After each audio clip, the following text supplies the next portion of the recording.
And picking up on that top story, China has paid tribute to its late former president Jiang Zemin.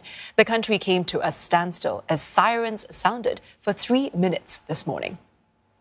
Now, top leaders gathered at the Great Hall of the People for a public memorial service to eulogize Mr. Jiang. President Xi Jinping called him an outstanding leader. Mr. Jiang's death last week marks the end of an era, and he's remembered as a transformative leader who paved the road to incredible growth by opening up the country. And for more, Dr. John Delury from Yonsei University Graduate School of International Studies joins us live now from Seoul. John, thanks for joining us today.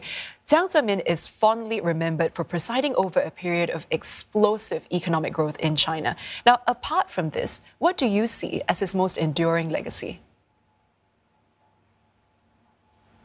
Well, ironically, he's in a way being remembered by contrast with the recent period, and there does a contrast really forms, I think, between the Jiang Zemin era and the Xi Jinping era. I mean, it actually seems like a much looser, less restrictive, and I would especially say a much more open China in the Jiang period. I mean, the 1990s and then especially the late 90s and into the early 2000s.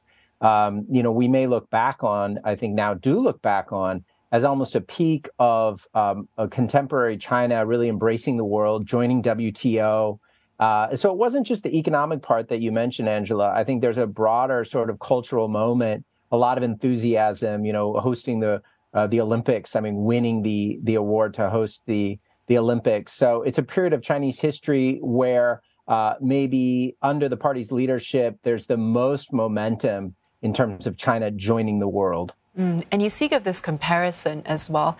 And in that context, his death has actually set off quite a wave of nostalgia in some quarters of Chinese society. Which parts of the Chinese population tend to remember him most fondly? And how are you reading all this, given the current COVID context, as you say? Well, I want to have some humility. I'm here in Seoul. I'm not there in China. And, one thing I know from having spent time there is you really have to talk to people on the street. And something like nostalgia is an emotion that you really only pick up on through when it's political, in many cases, in-person conversation. But I do think that maybe for younger Chinese people, there are a lot of memes and sort of jokes about Jiang Zemin that have circulated on the internet for a long time, because he's almost seen, to be honest, almost sometimes as a comical figure, but a less threatening one and a less overbearing one. And so I think some of the nostalgia is, in fact, not the lived experience, but just young people in China who feel really frustrated. Obviously, we saw them on the streets extraordinarily just a week ago, who feel really cooped up and a bit trapped. And they look back on what they know of or hear of as the Jiang Zemin era as this time when you could get out, you could travel the world, you could come back,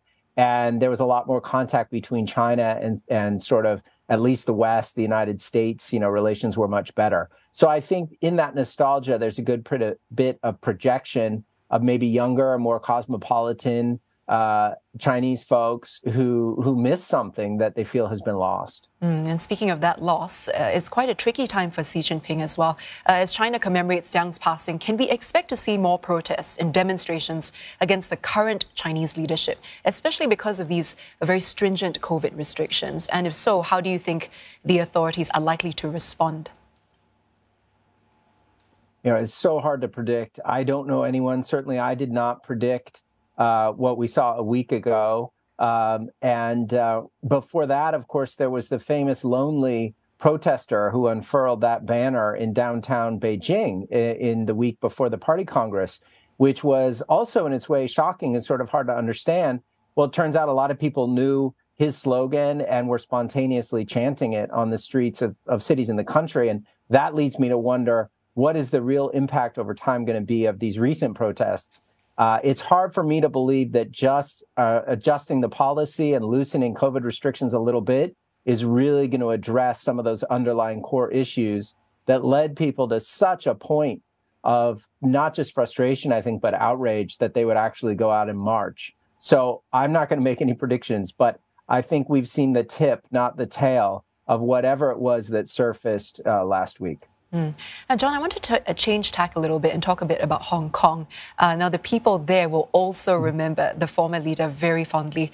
Some analysts say at that time that Mr. Jiang had set just the right tone for the one country, two systems in Hong Kong. How would you compare that with the current political climate there? And could we see that similar sense of nostalgia for a different time?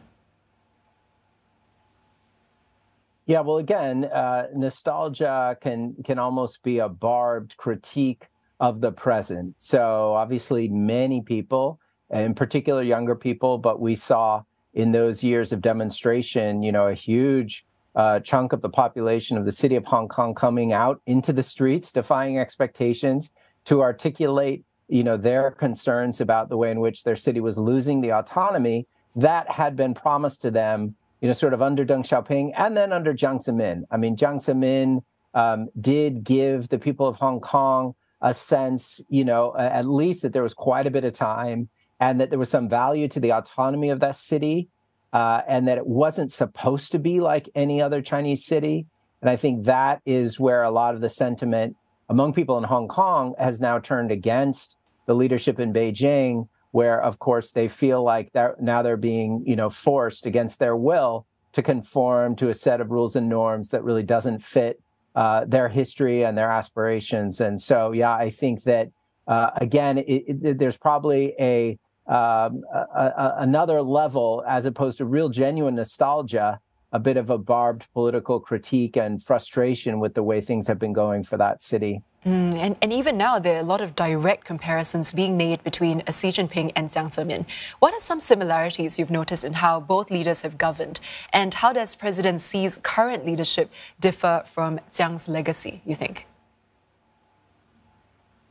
Well, the biggest similarity that strikes me is Jiang was and she is loyal to the party. I mean, that core of loyalty to the interests and the values, the good of the organization of the CCP, I think that is the rock that Jiang Zemin kind of operated on. I mean, let's not forget that he was helicoptered into national leadership in the crisis of the democracy movement of 1989.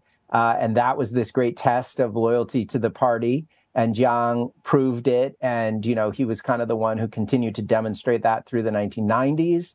And I think if there's some real core to Xi Jinping, it is still his loyalty to the party. So I think that's where you find them cut from the same cloth.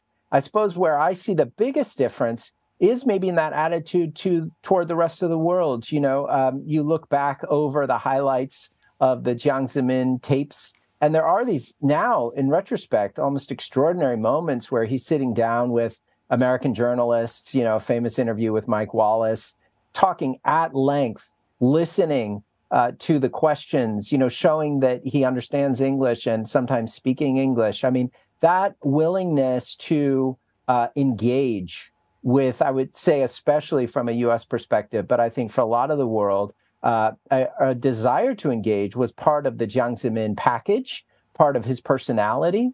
And I think we see a very different face from Xi Jinping. I mean, Xi looks much more focused on the party internally and China and its growth and its rise.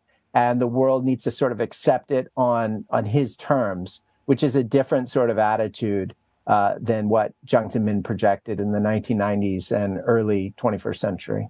John, thank you for sharing your views with us. That was Dr. John Delury speaking to us live from Seoul.